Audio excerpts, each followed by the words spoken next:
And one other thing, she had talked about the data piece. I should have mentioned that earlier. That's another thing that should be discussed as a campus as well.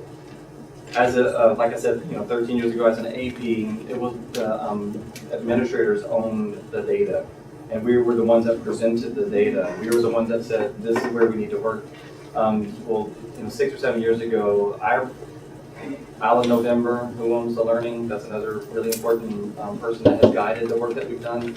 But it's really shifting the ownership of that and all that, from my standpoint, was shifting it off of my shoulders and onto the teachers, because those were the individuals that were making the decisions in the classroom.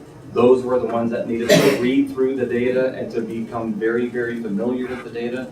And so that was one of my goals, was to shift that over to the teachers. And so we did specific work. We had specific conversations about what that would look like. Lots of scaffolds in place to help support teachers go through those meetings.